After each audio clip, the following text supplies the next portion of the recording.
আপনি হয়তো বাংলাদেশ থেকে একটি জব ভিসা নিয়ে সৌদি আরবে যাবেন, কিন্তু আসলে এই ভিসাটি নিয়ে যাওয়ার পূর্বে আপনাকে অবশ্যই 100 বার ভাবতে হবে যদি আপনি একটি ফ্রি ভিসা নিয়ে যেতে চান। সর্বপ্রথম বুঝতে হবে যে ফ্রি ভিসা বলতে সৌদি আরবে কোনো ভিসা নেই। তার মানে বাংলাদেশ থেকে আপনি চাইলেই ফ্রি ভিসায় যেতে পারবেন না।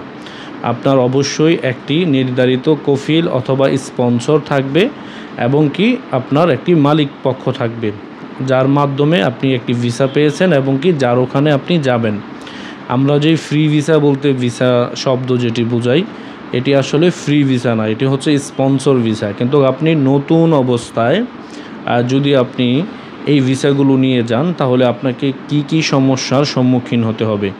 আর আমি অবশ্যই সবসময় বলি যে আপনি যদি নতুন অবস্থায় বাংলাদেশ থেকে সৌদি আরবে জব ভিসায় যেতে চান তাহলে অবশ্যই চেষ্টা করবেন যে আপনি একটি জব ভিসা নিয়ে যাওয়ার পূর্বে আপনাকে সিদ্ধান্ত নিতে হবে যে আমি একটি কোম্পানির ভিসায় যাব। যদি আপনি কোম্পানির ভিসায় যেতে পারেন তাহলে কিন্তু আপনি একটি স্যালারি আর্ন করতে পারবেন। কিন্তু কফিল ভিসা অথবা তথাকথিত যে ফ্রি ভিসা, এটি দিয়ে কিন্তু আপনি নতুন অবস্থায় গেলে আপনি সুবিধা করতে পারবেন না বা আপনি কোনো সিস্টেমও বুঝবেন না। কিন্তু এই ভিসাগুলো কাদের জন্য? যারা মোটামুটি সৌদি আরবে আগে 2-4-5 বছর কাজ করে আসছে বা জব এক্সপিরিয়েন্স আছে এবং কি তারা রাস্তাঘাট সব কিছু তারা চিনে বা জানে, এরকম মানুষদের জন্যই কিন্তু মূলত আপনার ফ্রি ভিসাটি আমি মনে করি। কিন্তু নতুন অবস্থাতে যদি আপনি সৌদি আরবে ফ্রি ভিসায় যেতে চান, আমি অবশ্যই এই বিষয়টা আপনাকে আমি না করব যে আপনি নতুন অবস্থায় আপনার তথাকথিত যে ফ্রি ভিসা শব্দটা আমরা বলি,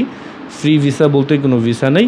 প্রত্যেকটি ভিসারই একটি করে স্পন্সর রয়েছে বা কফিল রয়েছে, যার ভিসা দিয়ে আপনি সৌদি আরবে যাচ্ছেন। তাকে হয়তো বছরে হোক বা মাসে হোক একটি আপনার মুনাফা তাকে দিতে হয়, দিয়ে কিন্তু আপনি বাহিরে কাজ করবেন। এটাকে আমরা ফ্রি ভিসা বলি, কিন্তু আদৌ ফ্রি ভিসা বলতে কোনো ভিসা নেই। তো যারা অবশ্যই সৌদি আরবে যাওয়ার চিন্তা ভাবনা করতেছেন, আপনারা চেষ্টা করবেন যে সরাসরি একটি কোম্পানির ভিসা নিয়ে যাওয়ার জন্য।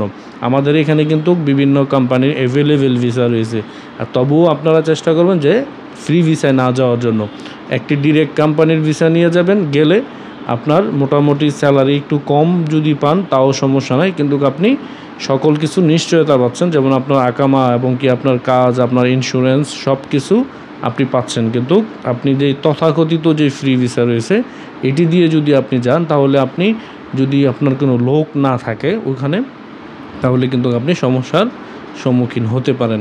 তো অবশ্যই যাওয়ার পূর্বে ভেবে চিন্তে তারপর সিদ্ধান্ত নেওয়ার চেষ্টা করবেন। ভালো থাকবেন। আসসালামু আলাইকুম।